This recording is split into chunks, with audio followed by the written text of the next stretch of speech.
wakil presiden sudah tidak memenuhi syarat itu nyata, itu ada buktinya. Maka saya uji di sini. Pelanggaran konstitusinya bahwa wakil presiden sudah tidak memenuhi syarat sebagai wapres itu. Tapi DPR diam. Kemarin saya juga dimenangkan oleh KIP ya terkait dengan surat keterangan ijazah beliau beserta 8 item syarat-syarat untuk mendapat surat keterangan itu. KPU ternyata KPU manapun dia dari Solo, DKI dan pusat belum pernah menyerahkan arsip ijazah ini ke Andri atau lembaga kearsipan daerah di DKI dan Solo. Akibatnya Andri dan LKD tidak bisa mengautentikasi. Tidak ada wewenang kepolisian untuk membilang asli atau tidak. Seperti itu. Jadi yang lembaga yang sah untuk menyatakan autentik atau tidak adalah Andri. Catat itu ada di Undang-Undang Nomor 43 tahun 2009. Menyatakan pendapat bahwa wakil presiden sudah tidak memenuhi syarat. Itu. Syarat apa tuh, Pak? Syarat pendidikannya. Itu. Selain itu apa lagi, Pak? Yang diajukan pada sidang ini berarti terkait dengan syarat pemenuhan pendidikan yang harus DPR harus berpendapat. Karena gini, presiden dan wakil presiden itu tidak bisa dipidana. Jadi apa proses hukumnya di DPR? Apa? Menyatakan pendapat, lalu diuji ke MK, lalu ke MPR itu. Sehingga pasal pelanggaran yang terhadap presiden dan wakil presiden itu hukum acaranya di situ. Sebelum dilakukan gugatan CLS ini, Pak, komunikasi mungkin Bapak sebagai tergugat kepada sebagai penggugat kepada para tergugat gimana? Kita udah 2 kali memberitahukan bahwa ada pelanggaran konstitusi, tapi didiamkan. Maka saya menggunakan jalan hukum supaya ini ada vonis untuk menyatakan pendapat. Perintah pengadilan bahwa DPR harus berpendapat. Itu. Tapi hari ini sidang perdana ya, Pak? Hari ini sidang pertama, tapi sampai jam segini belum hadir para tergugat ini. Pak, apa yang dibawa Bapak untuk melakukan gugatan ini apa, Pak? Yang untuk gugatan untuk sementara waktu berupa identitas penggugat dan gugatan, itu aja, itu dulu karena belum masuk pembuktian. Nanti kalau waktu pembuktian mudah-mudahan sampai ada bukti, ada saksi, ada ahli. Nah, antara lain yang akan saya persiapkan sebagai ahli adalah Bapak Bonatua. Bersedia, Pak? Bersedia. Alhamdulillah. Itu. Pak, kaitan dengan isu pemakzulan, Pak, bagaimana komisi Bapak dengan pihak-pihak yang mengusulkan pemakzulan juga? Gini, kalau pemakzulan atau impeachment itu sesuatu yang halal, yang diatur oleh Undang-Undang Dasar. Nah, intinya saya tidak kuat lagi demo untuk mendorong DPR. Maka saya gunakan pengadilan untuk bersuara, memerintahkan untuk menggunakan pendapat. Soal nanti jatuh atau tidak itu proses di sana, di Dewan. Gitu. Tapi secara material bahwa wakil presiden sudah tidak memenuhi syarat itu nyata, itu ada buktinya. Maka saya uji di sini. Buktinya apa? Putusan KIP yang dimenangkan oleh Pak Bonatua, ya. Ya. Nah, itu. Jadi kita ini warga negara sedang mencari jalan hukum. Karena apa? Karena pihak-pihak yang kita gugat ini tidak menggunakan kewenangannya yang diberikan oleh Undang-Undang Dasar. Itu pejabat itu. Tergugatnya itu siapa saja, Pak? Tergugatnya adalah 5-5-nya dari Ketua DPR. Karena dalam DPR ini, karena dalam undang-undang sektoral MD3 yang mengatur tentang DPR RI itu bahwa untuk mewakili seluruh DPR, seluruh anggota DPR cukup para ketuanya. Itu diatur di Undang-Undang MD3.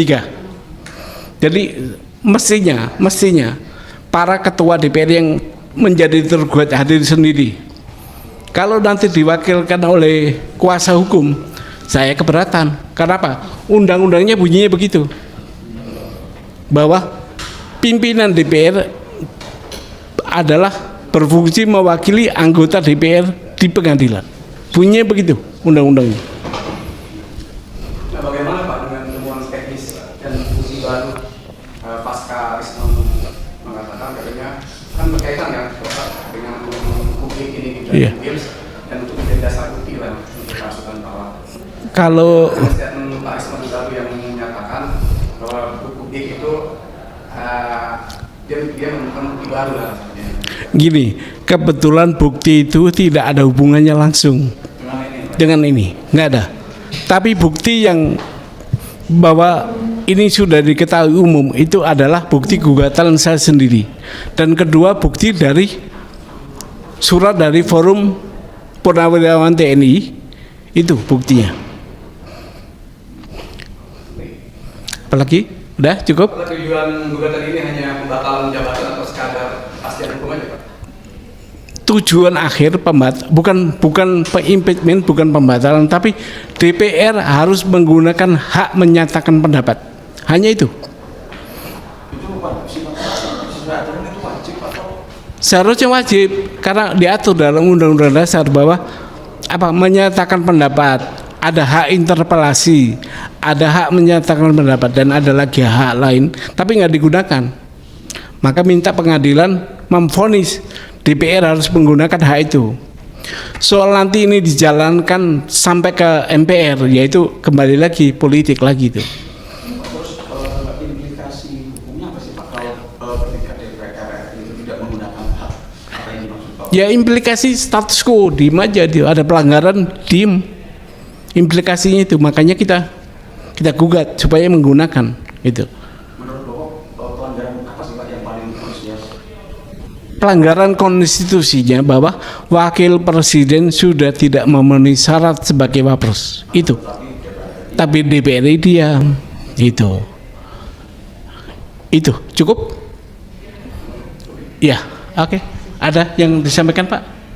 Oh ya. Baik, terima kasih Pak Suban dan rekan-rekan ya. Jadi saya mendukung Pak Suban karena ini konstitusional. Jadi memang langkah-langkah beliau selama ini ya saya bilang hampir sama dengan gaya-gaya saya yang sifatnya konstitusional ya, dan melalui peradilan yang benar. Jadi memang inilah jalan yang tepat untuk mencari kebenaran, meminta keadilan, Mbak ya. Iya betul. Nah, tambah lagi saya berkepentingan juga di sini, selain tadi sebagai saksi, saya juga sidang KIP kemarin saya juga dimenangkan oleh KIP ya, terkait dengan surat keterangan ijazah beliau beserta 8 item syarat-syarat untuk mendapat surat keterangan itu Pak. Jadi semoga nanti saya mohon nih Kementerian Pendidikan Dasar Menengah, saya kan dapat kabar tuh seharusnya surat putusan dari KIP yang berstempel bahasa sudah dikirim waktu itu, tapi ternyata mengalami penolakan karena alasan salah gedung. Nah, bisa ternyata salah gedung Pak, ya kan. Akibatnya surat itu balik lagi ke KIP, terus saya tanya KIP gimana, mereka kan dikasih waktu 14 hari. Nah, oleh KIP bilang 14 hari itu Pak dimulai sejak surat diterima. Nah, tapi panitera sudah bilang bahwa surat itu sudah dikirim ulang dan sudah diterima. Cuman jadi telat ya. Nah, kebetulan memang itu materinya sangat dibutuhkan. Itu terkait dengan nanti dukungan ke Pak Suban. Dan berikutnya saya juga punya kepentingan bahwa tadi kami jadi menarik juga karena saya kan berencana mengajukan sidang CLS juga. Ya, kenapa?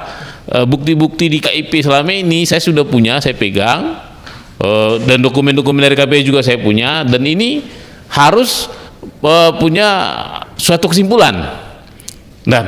Dan karena kesimpulan kita ternyata banyak masalah, ya ada KPU ternyata KPU manapun dia dari Solo, DKI dan pusat belum pernah menyerahkan arsip ijazah ini ke Andri atau lembaga kearsipan daerah di DKI dan Solo. Akibatnya Andri dan LKD tidak bisa mengautentikasi apakah ijazah itu asli atau tidak.